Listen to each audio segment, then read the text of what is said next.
네, 베트남 현지 시각 지금 6시 28분가량 됐습니다. 김정은 위원장 전해드린 것처럼 북한 대사관을 방문한 뒤에 다시 숙소로 돌아왔고요. 추후 일정은 아직 확인이 안 됐죠? 네, 그렇습니다. 일단 백악관에서 발표한 내용은 첫날, 그러니까 내일 일정은 김정은 위원장과 트럼프 대통령이 만찬을 한다. 이런 계획까지 나와 있습니다. 네, 전문가와 함께 2차 북미 정상회담 전망 자세히 짚어보도록 하겠습니다. 문성묵 국가전략연구원 통일전략센터장과 차두현 아산정책개관연구위원 두 분 나오셨습니다. 안녕하십니까? 네, 안녕하십니까? 네, 김정은 위원장 그 행보가 워낙 네. 뭐 비공식이기 때문에 저희가 네. 추후에 무슨 일을 할지 어떤 행보를 보일지 잘 모르거든요. 네네. 근데 일단 북한 대사관을 숙소에 입성한 뒤에 6시간 만에 이제 북한 대사관을 방문했고 약 50분가량 있다 다시 숙소로 돌아왔습니다. 자, 먼저 북한 대사관을 방문한 이유가 어디에 있을까요? 네, 이게 한 세 가지 의미가 있을 것 같아요. 예. 첫 번째는 통치 스타일이에요.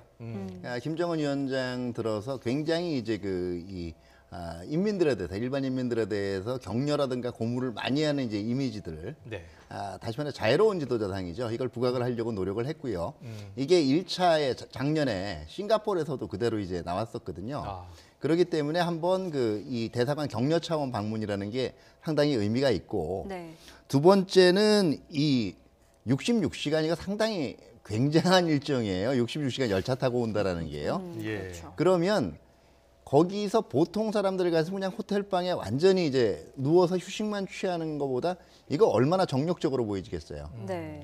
대외적인 이미지상에는 오자마자 또 일정을 소화한다. 내가 굉장히 건재하고 또 그 정력적이고 그만큼 또 열심히 하는 지도자다. 이걸 대외적으로 가시하는 의미가 또 하나가 있을 거고요. 예. 세 번째는 이제 장소의 문제에서 뭐 삼성전자 얘기도 나오고 나왔습니다만은 베트남에 초청 방문한 입장으로 오거든요. 그 다음에 그 도착했을 시간은 지금 응앤푸총 국가 주석 베트남 국가 주석 겸 공산당 서기장이 아직 귀국도 안 했을 때란 말이에요. 예. 네. 사실 초청받은 계기 다른 나라의 주요 시설들 처음부터 이렇게 돌아다닌다라는 게 그렇게 썩 외교적으로도 보기 좋아 보이진 않거든요. 그런 면에서는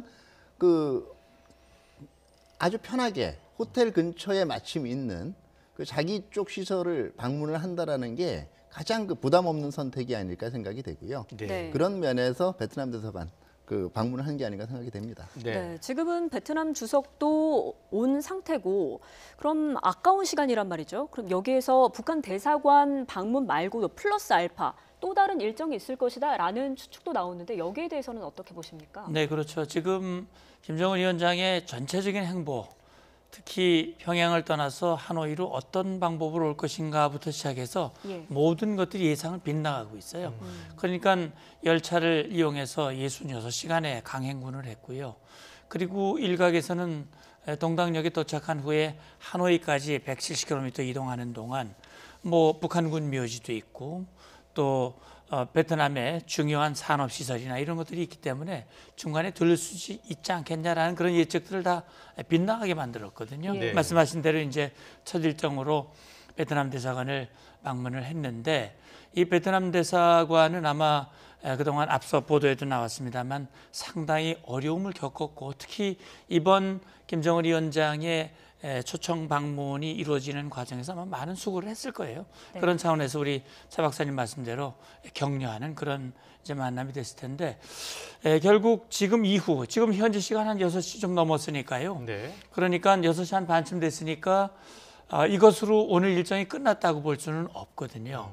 말씀 아까 나왔습니다만 베트남 주석이 일정을 좀 당겨서 들어왔고 그렇다면 손님을 초청해놓고 첫날 밤을 저녁도 혼자 먹게 만들겠는가라는 그런 생각도 들거든요. 네. 그렇다면 아마 베트남 측 초청으로 만찬, 환영 만찬이라든지 이런 것들, 그다음에 싱가포르 같은 경우에는 또 저녁에 늦은 시간에 현지를 한번 돌아봤단 말이죠. 그렇죠. 야경을 보기 예. 위해서 그런 것들이 될 가능성도 현재로서는 배제할 수는 없겠지요. 이 도이모이 이후에 네. 하노이가 상당히 발전을 한 건 사실이에요. 그런데 이제 싱가포르 같은 경우에는 싱가포르 수도 자체가 국가잖아요. 예. 그러니까 거기서 다 볼 수가 있어요. 네. 근데 하노이 같은 경우는요, 사실은 개혁 개방의 상징이라고 할 수 있는 공장이라든가 투자처 이런 것이 밀집되어 있는 지역은 아니에요. 그런 지역은 호치민이나 다낭에 가야 됩니다. 예. 그런 면에서는 지금 하노이에서 오늘 이 베트남 쪽의 고위 인사들을 만나서 뭐 식사를 하고 이럴 거지만 여기서 지금 하노이 외곽으로 벗어날 것 같지는 않고요. 예. 그래요. 그렇게 되면 하노이가 생각보다는 굉장히 좁아요. 돌아볼 수 있는 데는 이제 몇 군데 이제 그 이른바 얘기하는 그 젊은이들이 많이 모이는 명소라는 뭐 이미지 과시할 때는 호엔키암 호수 근처라든가 네. 아니면은 이제 그 고층 건물들 이제 몇 군데 한번 방문해 볼 수는 있는데 이거 자체가 어떤 공식적으로 굉장히 무게감을 지니는 방문이 아니라 싱가포르에서의 그 저녁 방문처럼 조금 캐주얼한 그리고 부담 없는 이런 방문이 될 가능성이 첫일정은 큽니다. 네. 네. 두 분의 평가 또 예측이 조금 다르긴 한데요. 일단 김정은 위원장이 일단 숙소에 있고 지금 현지 시각이 6시 반을 넘었기 때문에 추후 일정이 어떻게 될지는 지금 사실 모릅니다. 네, 일단 그렇죠. 예, 쫑 주석을 만날 가능성이 일단 높아 보이고요. 추후에 지난 싱가포르 1차 정상회담처럼 관광을 갈 가능성도 있지만 지금 차두현 박사 말씀으로는 관광할 곳이 아니다 때문에 그렇게 많이 할 곳이 아니기 때문에 예. 제가 볼 때는 저는 오늘 응엔 푸종 주석을 베트남에서 아마 고위급 인사가 대접할 가능성은 있는데요. 네. 네. 전반적인 외교 의존으로 볼 때 당겨왔다고는 하지만 이 응엔 주석도 지금 굉장히 피곤한 상태예요. 예. 근데 곧바로 지금 거기서 저녁에 만나서 이거 자체도 사실 외교적으로는 꼭 이게 알겠습니다. 지금 여러 가지 얘기들을 이번에 회담의 이 장소 때문에 북베트남 관계를 여러 가지로 얘기를 하게 아직도 사실 서로 조심스러운 단계예요. 왜냐하면 북베트남이 멀어지게 된 세 가지의 원인을 보면요. 첫 번째는 도이모이 정책, 개혁 개방 정책에 대한 입장 차이가 있고요. 예. 두 번째는 북한은 개인 숭배지만 베트남은 개인 숭배가 아니에요. 정치 이데올로기가 조금 틀려요. 예.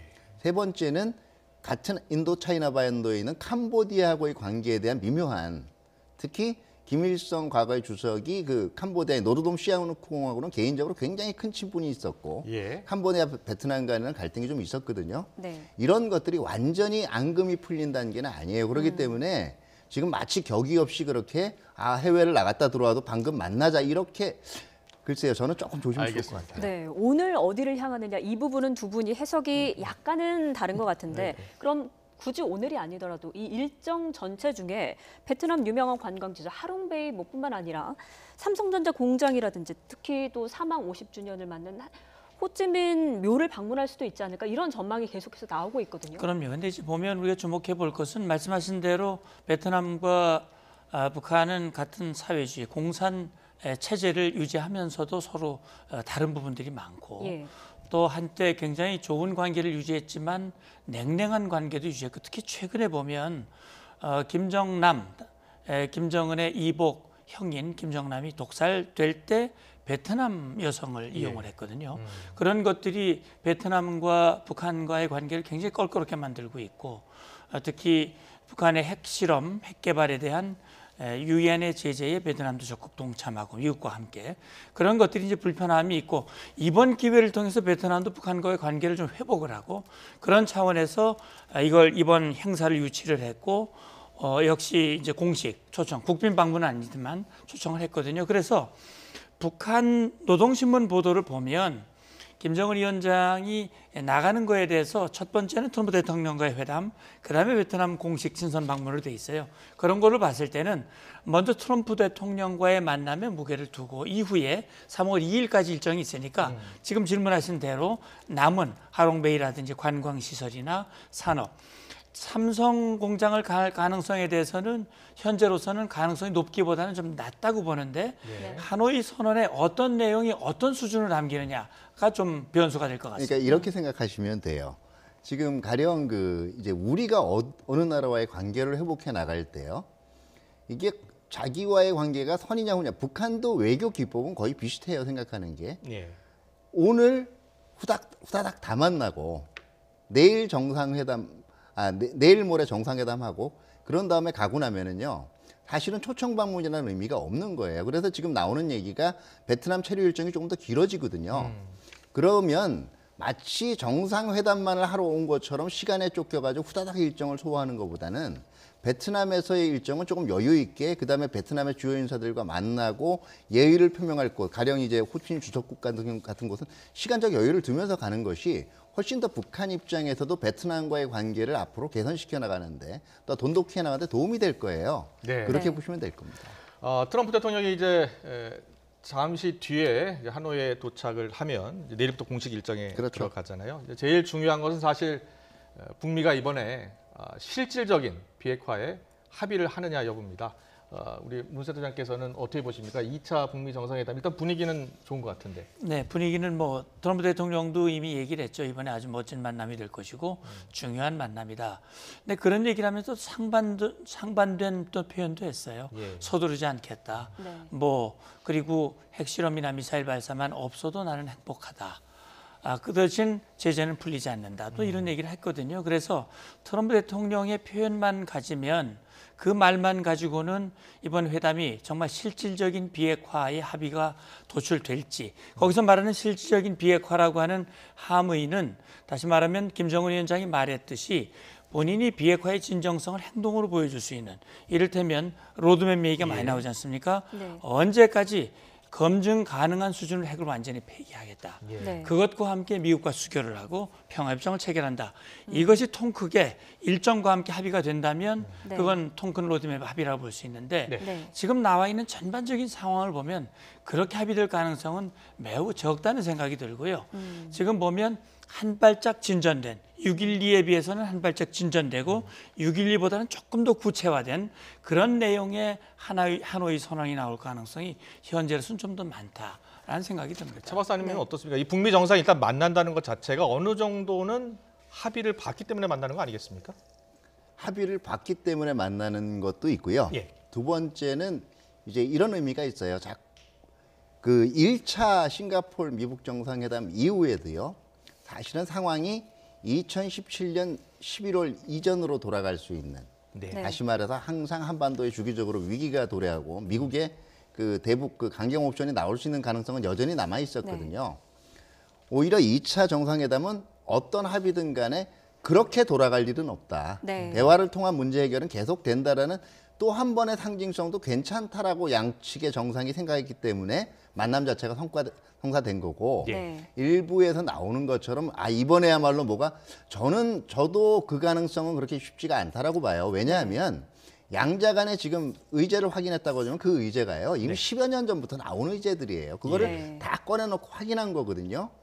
그게 지금 그 비건 대표가 갔다 온 이후에 지금 한 2주 남짓한 기간 동안에 다 껴맞춰졌다라고 생각하기에는 조금 무리가 있는 거고요. 네. 또 하나 우리가 이제 미국뿐만 아니라 모든 외교 일정을 얘기할 때요. 우리 국내에서의 관측이라는 거 보면 너무 급해요. 우리는 주 단위, 월 단위로 생각을 해요. 다음 달에 뭐가 되게 최소한요. 절차들을 보면 가장 빠른 게 분기 단위로 어떤 진전이 이루어지는 거거든요. 네. 분기나 반기 단위요. 네. 그렇기 때문에 지금 이번에 합의된 거 자체에서 과연 이게 뭐 아예 모든 합의가 없었다 그러면 그 다음에는 정말 실망해야 되겠지만 네. 최소한의 합의라는 건 저는 이렇게 봐요. 양측이 이미 뱉은 말들. 트럼프 대통령 같은 경우에는 지금 나오는 게 뭐 나도 언제든지 한반도에서 전쟁이 끝났다라는 그 끝장내고 싶다. 이제 그런 그 전쟁이 끝나고 앞으로 평화로운 관계를 지향한다는 얘기가 나오는 정도. 예. 네. 그다음에 북한이 이미 얘기한 게 어떤 겁니까? 아무 조건 없이 한다 그런 것들이 두 개가 있어요. 하나가 그 풍계리 핵실험장 폐쇄한 거 전문가 불러서 확인시켜 주겠다. 예. 이거 전제 조건 없어요. 두 번째 동창리 엔진 실험장 그 전문가 참관하에서 폐기할 의사가 있다. 이것도 전제 조건 없어요.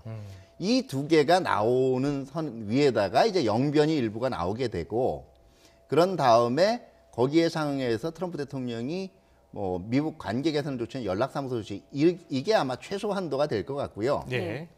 이게 스몰 D 일반적으로는 이게 스몰 D라고 생각하는데 제가 볼 땐 정말 의미 있는 스몰 D이 되려면 여기에다가 더 이상 핵물질을 생산하지 않는다라는 어떤 그 선언들 예. 이게 영변단지하고 같이 묶이든지 이게 나오고 약간의 트럼프의 제재 완화 제스처가 나오면 네. 이게 정말 앞으로 더 나아갈 수 있는 스몰 D이 될 거라고 봐요. 네. 어떤 결과가 나올지 또 어느 정도 수준에서談判이 이루어질지는 지켜봐야 될 것 같습니다. 네. 전 세계 이목이 하노이에 쏠려 있습니다. 오늘 이야기는 여기까지 듣도록 하겠습니다.